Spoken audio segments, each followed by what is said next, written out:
Hey everyone, I'm Olivia. I'm 17, top of my class, and completely obsessed with art and history. My room's covered in posters of Roman architecture and Renaissance paintings. Yeah, I'm that kid. Olivia, dinner's ready. My mom's voice echoed up the stairs. I sighed, putting down my sketchbook. Another family dinner, another chance to feel like the invisible child. As I walked into the dining room, my sister Megan was already there, phone in hand, probably texting her latest boyfriend. "How was your day, Megan?" Mom asked, completely ignoring me. "You, boring. Mr. Johnson gave me detention again. He's such a jerk," Megan replied. Dad chimed in, "Don't worry, sweetie. We'll talk to the principal about that teacher." I couldn't help but roll my eyes. Megan skips class, gets detention, and they want to blame the teacher. Classic. "And you, Olivia? Anything new?" Grandpa asked, giving me a wink. Finally, someone remembered I existed. "Actually, yeah, I got an A on my Italian test." "That's nice, dear," Mom interrupted, turning back to Megan.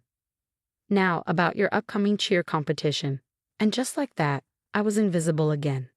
But hey, at least I have my grandparents. They understood me. Later that evening, I was in my room, counting the money in my Rome fund jar.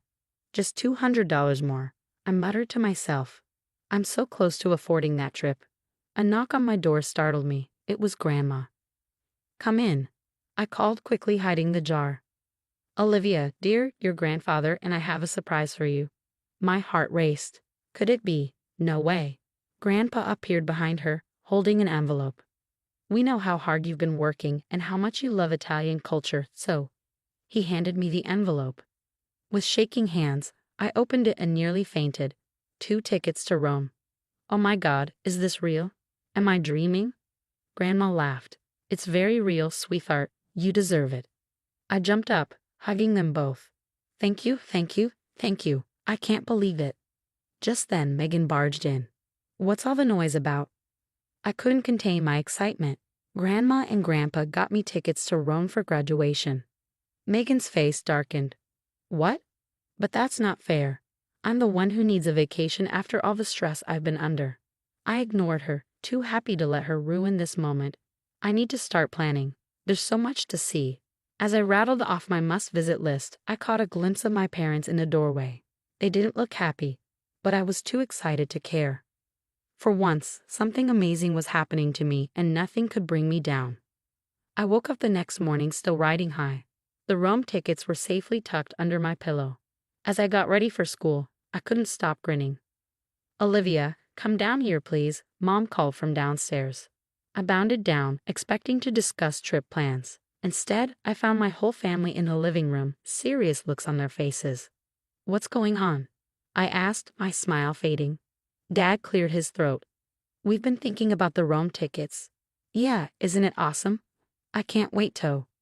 "We think it would be better if Megan went instead," Mom interrupted. The world stopped. "What?"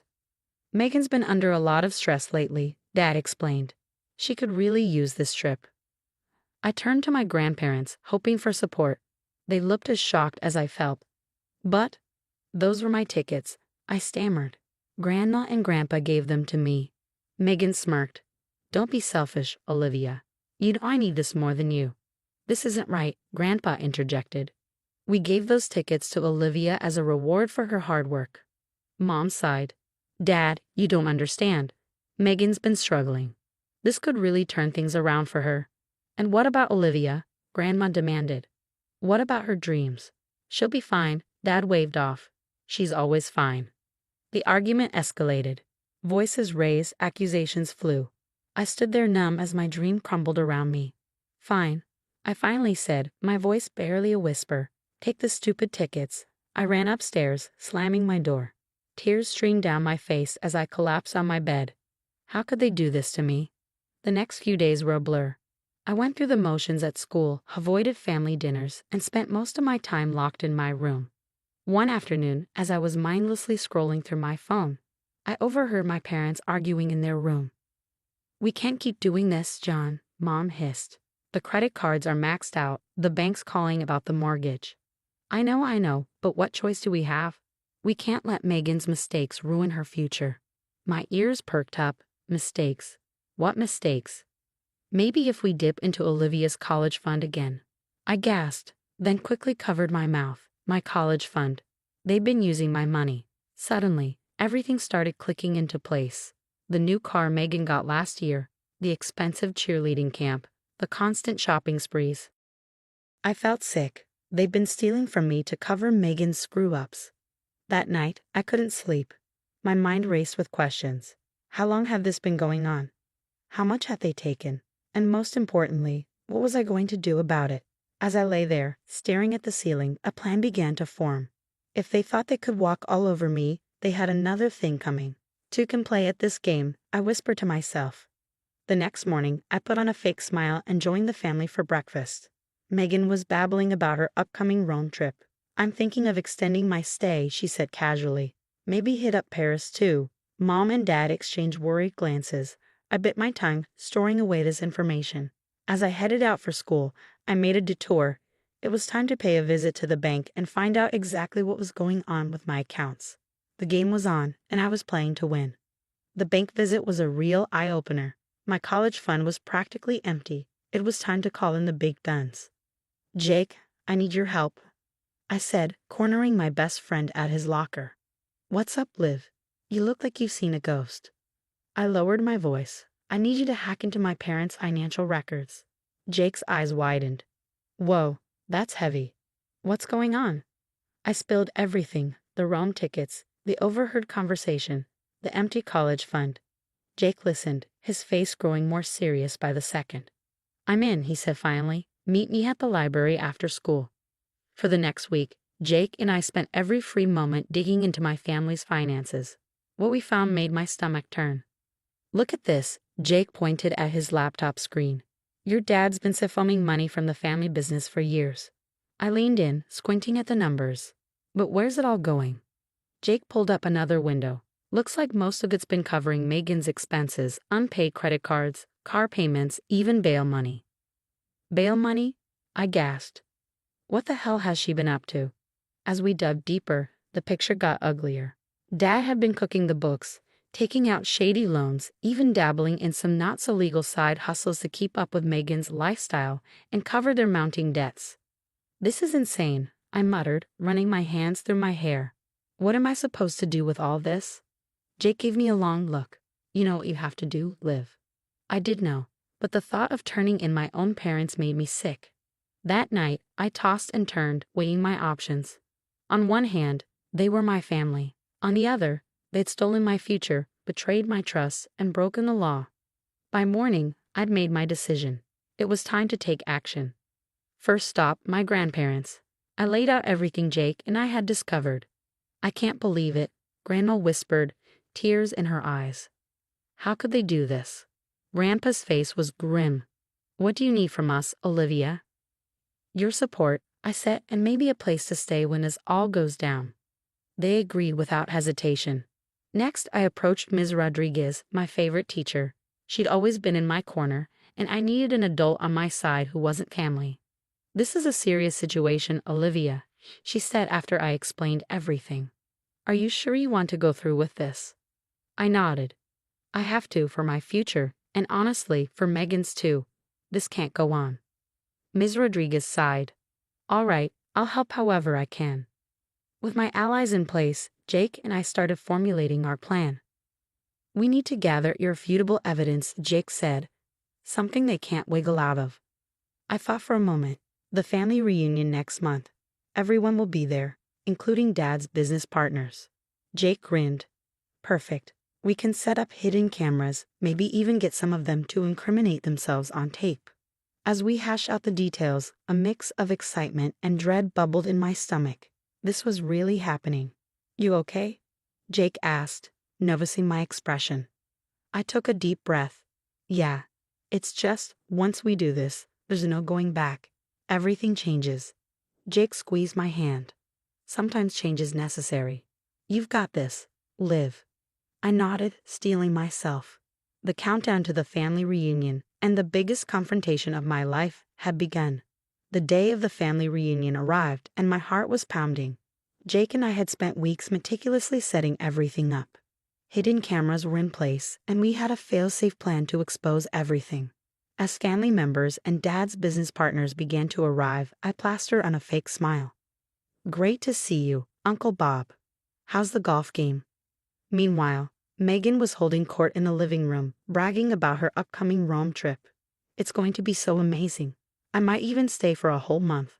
I caught Mom and Dad exchanging worried glances. Showtime. I clinked my glass to get everyone's attention. "I'd like to make a toast to family and to the truth." With that, I nodded to Jake, who hit play on his laptop. Suddenly, the TV screen lit up with damning financial records and recorded conversations. Dad's face went pale. "What is this?" "This," I said, my voice shaking but determined, "is the truth about where our family's money has been going."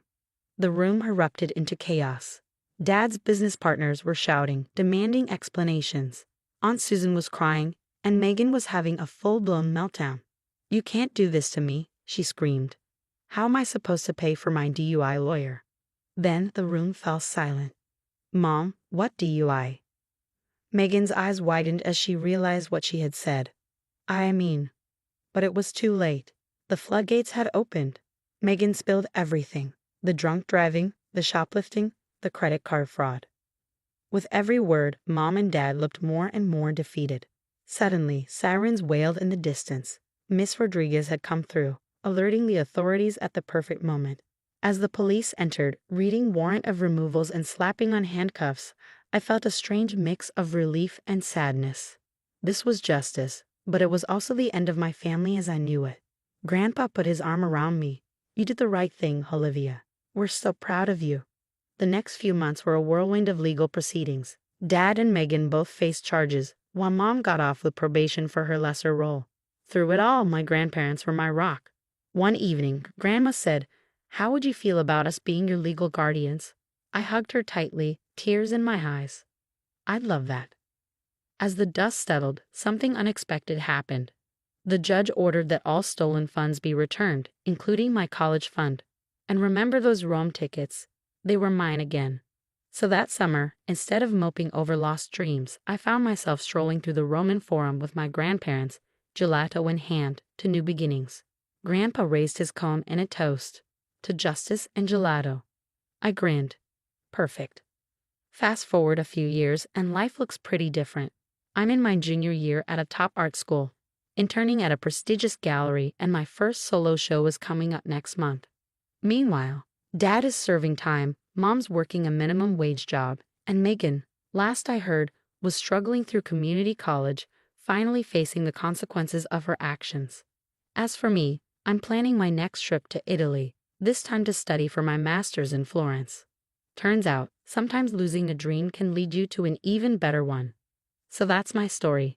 It wasn't easy, and it wasn't pretty, but standing up for yourself is always worth it in the end. And that's the end of Olivia's story. Now I have a question for you.